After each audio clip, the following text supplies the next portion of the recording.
Hi students, हमारे YouTube channel student care plus पर आपका हार्दिक स्वागत है। आप देख रहे हैं हिंदी साहित्य कक्षा 12 पाठ 9 विद्यापति। विद्यापति का ये तीसरा पद है। इससे पहले हमने पहला पद और दूसरे पद के संदर्भ प्रसंग व्याख्या और विशेष के वीडियो हमारे चैनल पर उपलब्ध हैं, वहाँ से आप देख सकते हैं। डियर स्टूडेंट्स, बात करें सबसे पहले इस पद के संदर्भ की, तो इस पद का जो संदर्भ है वह इस प्रकार रहेगा। प्रस्तुत पद हमारी पाठ्य पुस्तक अंतरा भाग 2 में संकलित बहुमुखी प्रतिभा के धनी कवि मैथिल कोकिल विद्यापति द्वारा रचित पदावली से लिया गया है। इस अंश को हमारी पाठ्य पुस्तक में पद्य शीर्षक से संकलित किया गया है। बात करें स्टूडेंट्स प्रसंग की, तो विरहिणी नायिका की विरह दशा का वर्णन करती हुई कोई सखी नायक श्री कृष्ण से कहती है कि पुष्पित वन और कोयल की कूक उस विरहिणी नायिका को लेश मात्र नहीं सुहाती है। वह अत्यंत दुर्बल हो गई है, पृथ्वी पर बैठ जाए तो वह उठ भी नहीं पाती। नायिका की इसी विरह विकल दशा का वर्णन विद्यापति ने इस पद में किया है।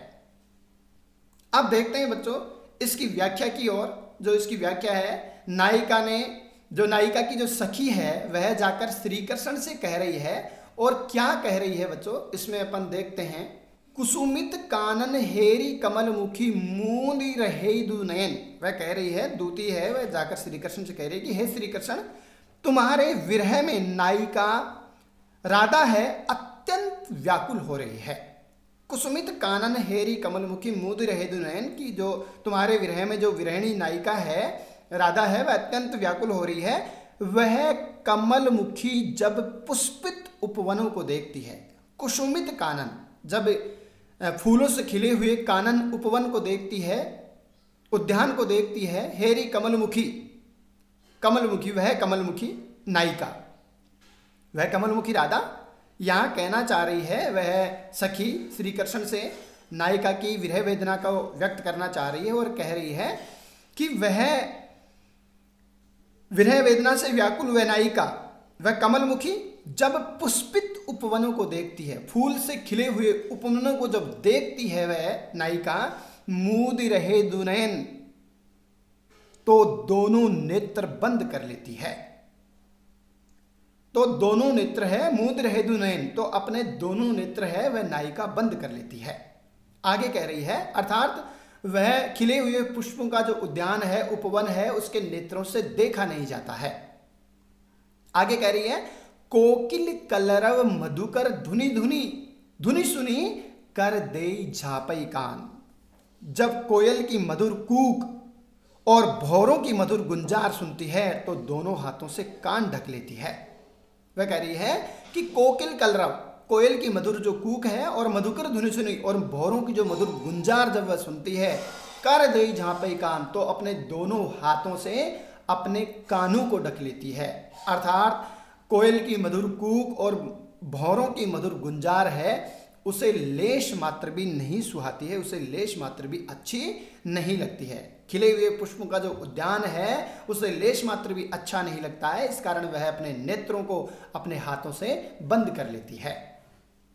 आगे वह सखी है श्री कृष्ण को बता रही है, श्री कृष्ण को कह रही है, माधव सुन सुन वचन हमार, कि हे कृष्ण मेरी बात को ध्यान से सुनो। हे श्री कृष्ण मेरी बात को ध्यान से सुनो। तू गुण सुंदरी अति भेल दूबरी गुनी गुनी प्रेम तुम्हारा। वह कह रही है कि तुम्हारे गुणों पर मुग्ध वह विरहिणी राधा, गुनी गुनी प्रेम तुम्हारा, तुम्हारे, वह कह रही है कि तू गुण सुंदरी, तुम्हारे गुणों पर मुग्ध वह विरहिणी राधा, वह सुंदरी तुम्हारे विरह में अत्यंत दुर्बल हो गई है। अति भेल दूबरी, तुम्हारे विरह में अत्यधिक दुबली हो गई है, दुर्बल हो गई है। और कह रही है कि गुनी गुनी प्रेम तिहारा, और निरंतर तुम्हारे ही जो प्रेम है उसके बारे में सोचती रहती है, तुम्हारे बारे में ही सोचती रहती है। अर्थात कहना यह चाह रही है कि तू है गुण सुंदरी अति भेल दूबरी की, हे प्रीतम, हे कृष्ण, वह सखी कह रही है कि हे कृष्ण मेरी बात ध्यान से सुनो। तुम्हारे गुणों पर मुग्ध हुई वह विरहिणी नायिका तू है गुण सुंदरी, तुम्हारे गुणों पर मुग्ध हुई वह सुंदरी नायिका, वह नायिका है, वह सुंदरी है। अति बेल दुबरी, अत्यधिक दुर्बल हो गई है। गुनी गुनी प्रेम तुम्हारा, और निरंतर तुम्हारे ही बारे में सोचती रहती है, निरंतर तुम्हारे ही प्रेम के बारे में विचार करती रहती है। आगे कह रही है धरनी धरी धनी कत बेरी बस बैसई पुनी तई उठई न पारा। वह कह रही है कितनी ही बार वह पृथ्वी पर बैठ जाती है। धरनी धरी धनी, वह जो सुंदरी है, वह नायिका है। कत बेरी बैसे, कितनी ही बार वह धरती पर बैठ जाती है। धरनी धरी, धरती पर बैठ जाती है। वह कह रही है कि कितनी ही बार वह पृथ्वी पर बैठ जाती है, धरती पर बैठ जाती है। पुनि तई तही उठई न पारा, किंतु दुर्बलता के कारण अपने आप दोबारा उठ नहीं पाती है। कह रही है कि पुनि तही उठ ही नहीं पा रहा, किंतु वह बैठ तो जाती है लेकिन उससे उठा नहीं जाता है। वह इतनी दुर्बल हो गई है कि उससे पुनः दोबारा अपने आप उठा नहीं जाता है। आगे कह रही है कि कातर दीठी करी 24 हेरी हेरी नयन गरई जलधारा। वह कह रही है कि तुम्हारे आगमन की प्रतीक्षा करती हुई वह नायिका है, अपनी कातर दृष्टि से चारों दिशाओं में देखती रहती है। कातर दीठी करी, अपनी कातर दृष्टि से, अपनी पैनी दृष्टि से 24 हेरी हेरी, चारों दिशाओं में वह तुम्हें आगमन की प्रतीक्षा करती हुई वह नायिका है, चारों दिशाओं में अपनी कातर दृष्टि से तुम्हें देखती रहती है। नयन गरई जलधारा, और उसकी आंखों से अश्रुधारा प्रवाहित होती रहती है।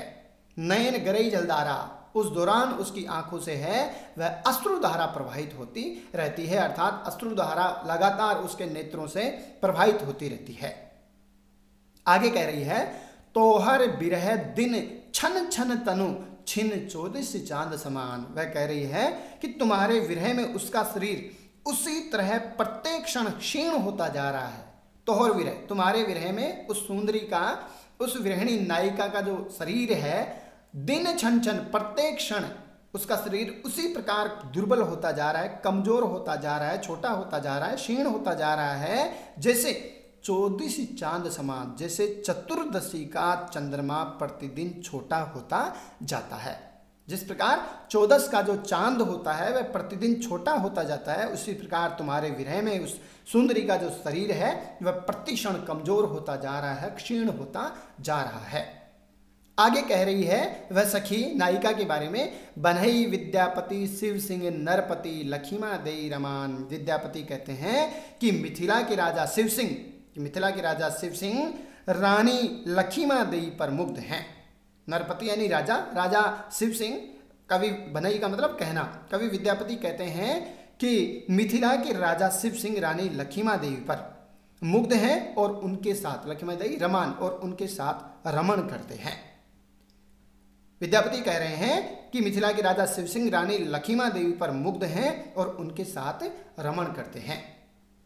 बात करें स्टूडेंट्स इस पद के विशेष की, तो इस पद का जो विशेष है वह इस प्रकार रहेगा। इसका जो पहला बिंदु है वह ये रहेगा, विरहिणी नायिका की विरह वेदना का मार्मिक चित्रण हुआ है। कवि की भाषा साहित्यिक लाक्षणिकता से युक्त, बोधगम्य एवं अंतर्मन को छू लेने वाली है। मैथिली भाषा वियोग, श्रृंगार रस और माधुर्य गुण का प्रयोग हुआ है।